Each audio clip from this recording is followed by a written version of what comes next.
Hello, everyone. This is a talk on how long do emotions last and why it matters. This is going to take about 20 minutes with a bonus section of another 10 minutes. But first, I'll just give you the 1 minute summary. Emotions can last anywhere from 1 minute to 5+ days. This shouldn't be anything new to you. Emotions can be short or long. The main driver of extended duration is repeated thinking. So in this class, we'd say this is the stories. If we tell a lot of stories about our emotions last longer. It's helpful to look chemically. Every emotion is a chemical and has a chemical basis in our body. The exact chemistry we don't know that well right now, but we know some of these chemicals. And for the chemicals we know, it only lasts about 20 minutes in the brain, 1 to 20 minutes in the brain, or 1 to 90 minutes in the body. This is their half-life, the scientific term. But they can be re-released by repeated thinking. So what you have is the chemicals spike and then they fade away.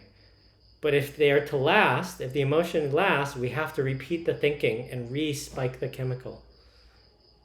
So this is a way to understand what we can control and what we can't control. So why it matters? There's a part we can't control. None of us is going to escape emotions, and we can't control the chemicals and our automatic response. If we have that emotion, that's normal. That's the first thought. The first thought is automatic, normal, not always pleasant. And we have to understand that. What really matters is our second thought. You can control your thinking and the actions. Don't make any big decisions, and if you can, don't feed the emotion so that it keeps going for a long time. And this little maybe here is just saying there are some exceptions. So it's easy to say control your thinking and your actions, but there are actually some people who, even if they try their hardest, they can't control their thinking and actions. These are people who are sort of stuck or overwhelmed, and we'll talk about that more. But just be careful. If someone is really having a hard time, even though for most people you can say, hey, just control your thinking, notice your thinking. It's very useful. But for some people, telling them that is actually one of the worst things you can tell them, because they're trying and it's just not working. And they need probably professional help or some really sustained help. So how do I want to present this? There's a research paper. They asked people about how long emotions last. And they asked people, did you feel any of these emotions? And how long did they last? So this is the median duration in hours. Just for the sake of time, I just highlighted a few: disgust, compassion, boredom, gratitude, joy, sadness. So positive and negative emotions. Some last in the range of like less than an hour to a few hours. But you have other ones that last a long time. Joy lasts more than 1 day, 35 hours. And 120 hours is 5 days. And this is the median duration. So some people, half the people, more than 5 days they were sad when they were sad. And some people it was less than 5 days. But this is just showing the scale. Emotions can last a long time. So the next thing that these researchers did was they asked about how they handled their emotions. So both their emotional regulation and their appraisal of the situation that generated the emotion. So basically, how did they deal with the emotion, and what happened with the emotion, and what are they doing with the situation? What's the situation? And to skip past some boring things, if you know what it means, these are correlations, not causation, so you have to be careful. But there were two things that were significant, and that's rumination and importance. And importance is obvious. If something's important to you, like you messed up at a very important task, then you might be sad or angry for a longer time. But rumination is saying just you keep thinking about it. You think about it more and more. Now, it's not obvious. I think some people would say if you think about it, then it goes away. Or if you write about it, it goes away. That's not what this is saying. If you write about it, if you think about it, if you constantly revisit it, the emotion lasts a lot longer. And just to interpret this number, an easy way to interpret it, a simple way, is just this doubles. So if you think about it, people who thought about their emotion a lot the time of that emotion, whether it was good or bad, doubled. And if it was important, it also doubled. So there are things we do, things we choose to do, especially, and the only thing that has these little asterisks next to each other that say this had a really strong relationship, was rumination. Thinking about it really made emotions last longer. So how does this compare with chemicals? So I told you everything is stories. One way to look at thinking skills is everything is stories, and all reality you experience is stories because it goes through the mind and your mind interprets things. That's the story element of it. And although that is true, there are things that aren't really through your mind. They actually hit your body. And these are neurochemicals and hormones. There are hundreds or thousands of these chemicals in your body that help you function. And they're mostly automatic, which means you can't control them. And it's not part of your conscious effort. So it's not your fault. It's not because you're a strong person and the other person is not a strong person. If you have these chemicals, things will happen. So several of these relate to emotions. Now there's this list of chemicals.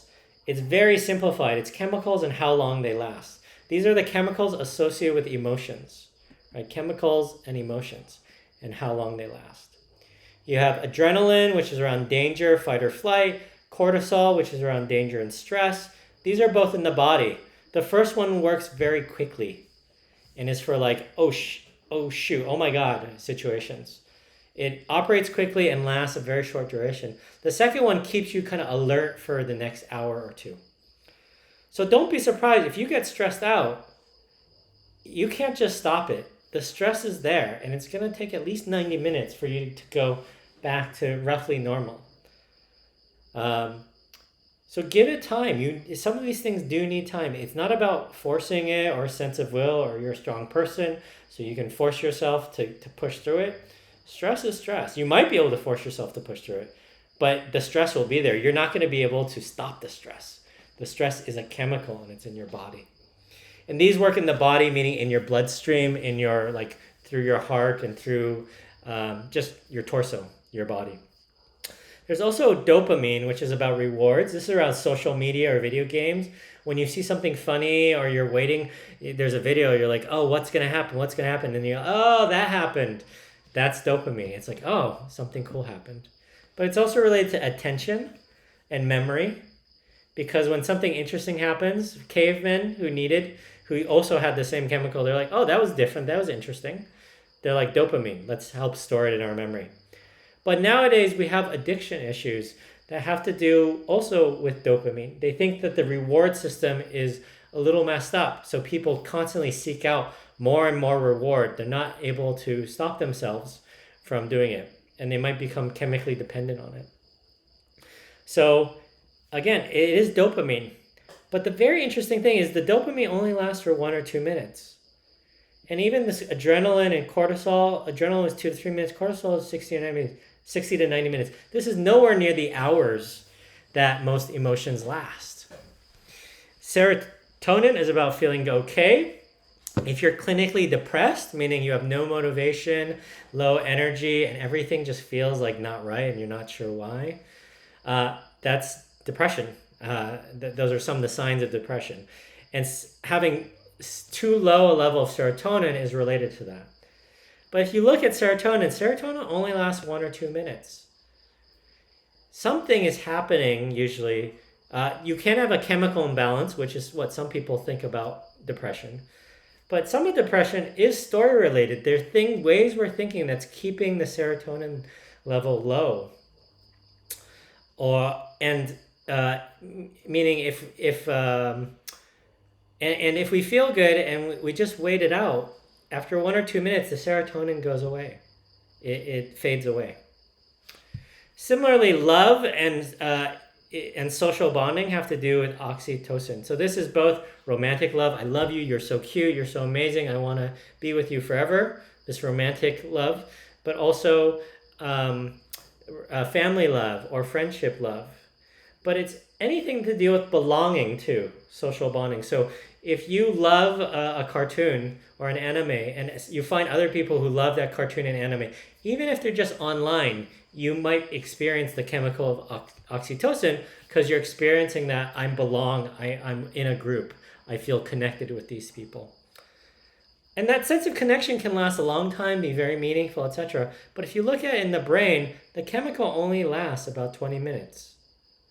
So if you feel for a long time, something else is going on. It's not just the chemical. It's not this automatic thing. It's something else that's part of your choice. I'm using choice to be the opposite of automatic. Something in your choice keeps the oxytocin going. And it's no surprise, if you love someone, you think about them, you imagine being with them, you remember the nice things you did with them or things they said, the funny things they said. All of these things are stories or part of our memory, but they're stories we tell ourselves, oh, that was so great, that was so great, that was so great. And it just keeps the feeling going. Endorphins have to do with runner's high. There's some association also with sex. But if you exercise, you'll feel endorphins. You'll feel very good. That lasts 5 to 60 minutes. It's not going to last forever. And then it'll go away. If you're runner's high, and I think runner's high, there's not much of a story. It's really more of a physical situation. If you do say you have a runner's high, like, oh, I had a runner's high for the next 3 days. No, it's not runner's high. It's probably just a story. And if you like endorphins and endorphins feel good, this is a good story. And it might be useful to keep it going. But the thing to remember is the chemicals are the chemicals are very related to the emotions. And if the emotions are continuing, you're getting the chemicals to keep coming up and coming up. So the chemicals go up and on their own they go down. But if the feeling stays, you're actually remembering, you're revisiting, you're retelling that story. So the chemicals only last 1 to 90 minutes. And the chemicals are related with the emotions. But the duration of the experienced emotion from the earlier study was 1 minute to 5 days. Now, if it only lasts 1 minute or a few minutes, that's just the emotion. You feel the chemicals fade away, there's not much of a story, and it just goes away. So if you're disgusted by something, it's like, oh, I just disgusted, You're like, okay, this doesn't feel good. I'm not sure what the chemicals of disgust are, but if there is a chemical, there's something in your body you definitely feel, then the feeling in your body goes away pretty quickly. It matches the profile of the chemicals.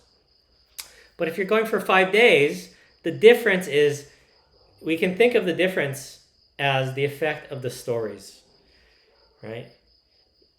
The difference is the stories.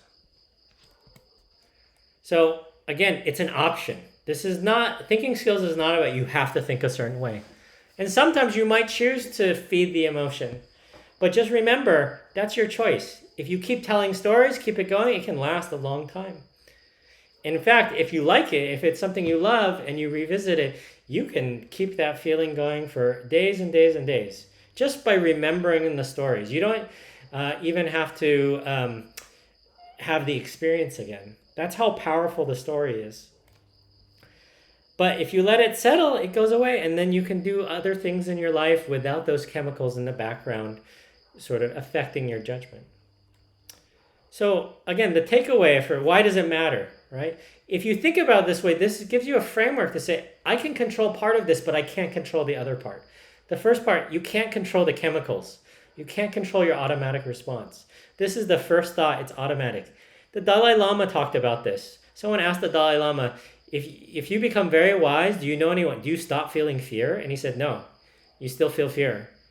But you don't feed the fear. You don't have stories that make the fear dominate your life. The fear doesn't control you. So the chemicals, you can't avoid them. And before you knew there were chemicals, you don't have a sensor for chemicals. You just know, oh, something's happening. My heart rate's going up. I feel hyper, etc.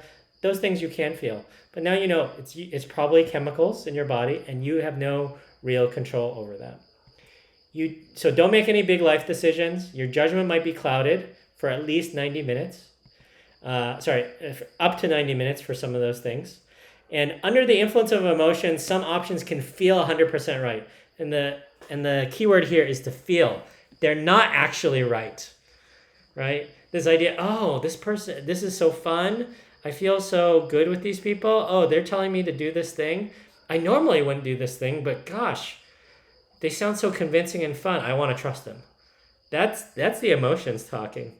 If you let the emotions wear off, you're going to be like, why did I think that? Why did I do that stupid thing? It's very common for people. So this is one thing. You can't control the chemicals. You can just be careful. Don't make decisions at that time. You can't control your thinking and your actions, the follow-up things, right? So the decisions that we talked about just now, whether you feed the thought is up to you. If you let it settle, you won't be under the control of the emotion. Your perspective won't be clouded by the emotion. And I speak about negatively. If you have a good emotion, by all means, extend it. Use stories to make it feel much stronger. But even joy, and this comes especially from Buddhism, even joy is just as dangerous as fear. It can lead you to do some pretty stupid things. So you want to be careful. This isn't saying don't use joy and don't use fear. All fear is bad. It's not saying that. But just be careful about these things. They will lead you to think in certain ways that sound right, but might be dangerous. And the final thing, again, is maybe some people feel stuck. They might not be able to make a choice. So you can't just say you can't control your thinking and actions. For 80-90% of the people, probably yes. But maybe 1 to 10%, they're stuck. They're overwhelmed. They can't make that choice. They want to make that choice. If you ask them, is this comfortable? Do you want to change? Do you want help? They'll say, yes, I want help. But then you say, oh, why don't you just stop telling that story? They'll be like, I can't stop telling that story. Somehow it's just happening. So I hate it when people say just think about it differently. You'll see a lot of people online just think about it differently. This might be the perfect thing to say for a typical people who have the choice, but it's very harmful to people who feel stuck. And more, I believe there are people who feel stuck, at least sometimes. And so just telling them, just think differently, it's not helpful for them. It's better, there are other things that you can do. So just be careful about being too bossy. Like, oh, you can control your thinking and actions. Just because it's easy for you doesn't mean it's easy for everyone. So that's the main presentation. Thank you for it. I have 3 bonus slides, Buddhism, microexpressions, and just measurement and comparison. So first, Buddhism. It's amazing that 2,600 years ago, the Buddha already pretty much understood this. It's written down in texts that come from that period. They have something called the 12 Steps of Dependent Origination. If you're really into Buddhism, you can read them. If not, I recommend that you don't, because it's very involved. I love Buddhism, so I love this. But the thing I want to share with you is they say 6 and 7, they call these 12 steps the steps leading to suffering. Just how our thoughts arise and what the effects of those thoughts are. And we have contact and feeling. These are steps 6 and 7, and they're automatic. So in the presentation, this is like the chemical stage. The chemicals come, and then you're stuck with the chemicals. There's nothing much you can do. What the Buddha talks about is this step 8 and 9. This is craving and clinging. This is where the stories are. The stories are the actions that heighten the emotion, that give the emotions even more power. So sometimes this is translated. My favorite translation is this is feeding the emotions. It's not just craving and clinging. It's actually feeding. You're making a choice. Make it bigger. I like this emotion. You might not like the emotion, but somehow you're like, I'm making this emotion bigger. Part of me wants to make this emotion bigger. Part of you might be like, why am I making myself more angry? But the part of you that's like, yes, more anger, more anger, more anger. Throw more wood, fuel on the fire. Put gasoline on the fire. More. There's a part of you that likes that. And that process of feeding the emotion, this leads to a lot of stress. And so they knew this 2,600 years ago with Buddhism. Another phrase is papancha. Just our thoughts just go crazy. Mental proliferation is this, you have a thought and then that thought becomes 2 thoughts and becomes another thought and leads to another thoughts. So it's this branching out. It just, your thoughts, you're overwhelmed with thoughts, the busy mind. This might be self-judgments or judgments of others, But no matter what, these are just stories that keep the feelings alive. And the feelings might fade over time on their own. They would fade over time on their own, but Buddhism sees each person as really the cause of their own mental suffering. And if they make the feelings last a long time and then say, oh, I like this feeling, I'm this feeling, I want to keep this feeling, I want more of this feeling, this actually creates a lot of suffering, creates a lot of attachment to, I'm not okay unless I have this feeling. So a trained mind is also the cause of the end of suffering. If we can actually start seeing, oh, I have stories, these stories aren't useful. That trained mind, that can take you all the way to the end of suffering, which the Buddha taught, and I believe in. I find very inspiring and dedicate my life to. So that's the relation to Buddhism with these feelings and sort of how long do they last? They last as long as you keep feeding them. And if you can find a way to stop feeding them, the world doesn't need to change for you to be happy and suffering. Only your mind needs to change. That's the Buddhist lesson. So related topic to feelings and chemicals is microexpressions. So if feelings have a chemical basis, then and if those chemicals trigger things and feelings and muscles, etc., we can see that earlier we did an exercise just to say even little things, little changes in your body, you can notice in yourself and in other people the feelings that they have inside, right? Whether it's joy or whether it's sadness or surprise, all those things are things you can feel in your body. Even like you can see in someone else's body. If you can see it in their bodies, you can see it in your own body. So these expressions are universal as far as we know, and they're automatic. So if you aren't trying to suppress them, and usually you can only suppress them if you know they're happening first. So if you're trying to like, am I feeling angry? You can look, okay, do I have a face that's kind of like this, I think it's this face is angry. Do I have a face like this face? If I have a face like this face, then maybe I am angry. And to just tell you a story, I had that face. Like I would smile, but like I had that like little brow issue in this area for probably like 4 or 5 years. And I noticed it in the middle. My friend told me about it. I noticed it. And then I realized something's wrong. And I asked myself, am I angry? And I said, no, I'm not angry. I'm not angry. I'm just very rational. Like the world is it's like, oh, wait, hold on. Maybe I'm lying to myself. And this is a lot about thinking skills. Maybe I'm lying to myself. Maybe I am angry. So I looked into myself, and I just said, if I'm angry, what am I angry about, etc., etc. And I noticed, oh, I'm really angry about these things. And as I learned to work with the body, I also learned how to loosen the anger. Loosening the muscles can also loosen the anger. But it generally doesn't work that way. The emotions come first. So I was able to then try different things, and I used my brow as sort of the test. Like, am I angry today? Okay, let's see. Oh yeah, this is really scrunched up. Okay, I'm going to do these practices. Okay, meditation, a little less angry. Okay, I'm going to do that. So we might be able to notice emotions that are hard to see. Right now, you might think you see all the emotions, but in reality, as people get older, a lot of people realize they aren't fully honest with themselves. So microexpressions is an interesting way to relate back to how am I feeling in the body, and can that tell me I'm actually feeling things that I'm not telling myself? They're hard to see. Okay. The final thing is there's no way to measure the level of emotion directly. And since we can't stop fear, but we can look at like, is this big fear, is this little fear, etc., or what is the nature of this fear? We've done a lot with imaging and chemistry, and part of this is just to say scientifically, some of this research is a little shaky, so you don't want to put too much into it. We know emotions are very important, but we don't necessarily know like chemically what's going on to a great degree.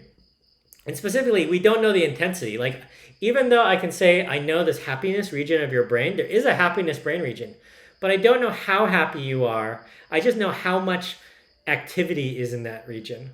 But that activity doesn't always relate to the level of happiness. It is correlated, I think, but it's not very well correlated. So the primary way to measure the level, like, is this a problem? Is this really big fear? Is this big sadness? Is this big joy? Is this big compassion? Or is this little compassion? Is we actually have to ask the person themselves, what are you feeling? And this is okay, actually. I think if the individual person knows what they're feeling, that's enough. You can go really far with that, okay? You don't need, for science, you need some objective measure. But for your own happiness, you just need to know, like, what is my emotions? And there are ways to teach people to be more sensitive to their emotions and understand that better. One pitfall is you don't want to do comparison of emotions. You don't want to say, oh, this person has more fear than me. Although we do say that, and casually we can say, oh, this person has a problem with fear. This person is more afraid. They're more afraid than the average person. Well, what we're saying there is, I don't know what it actually means to say you have more fear. Because your idea of fear might be different than my idea of fear. And like what you think is big fear and what I think is big fear, it could be different. You're the only one who knows how it feels in your body. And I'm the only one who knows how it feels in my body. So even if we have the same chemicals, I might feel those chemicals and be like, I'm a little stressed. But for you, it might be like, I'm so stressed, I can't do anything, etc. Right? So how it affects your life, that we can measure. We can ask people, does this stop you from having relationships? Are you afraid to have these interactions? Those are reasonable things. But we don't want to say like your fear is bigger and mine, etc. We do have to find ways to work with our emotions. Nevertheless, even if we can't compare or exactly, and we don't know the level, and we don't know when our emotions are higher or lower in an objective way, if we know what's going on inside ourselves, we can navigate the emotions pretty well. It can help to listen to others, but always remember that their experience might be different. So even if you both use the same word, like fear or safety or anger, it could be very different. So you just want to make sure. If it worked for them, great. But you might need to try 5 things that worked for 5 different people. And even then, there are some things that you have to try slightly different things. Yeah. So just be careful about the comparison. But inside yourself, you have a way of knowing, what are these emotions? What are they doing? How are they affecting my life? And that's very powerful if you choose to do it. So I hope you adopt this thinking skill and you remember, how long do emotions last and why does it matter? Thank you so much.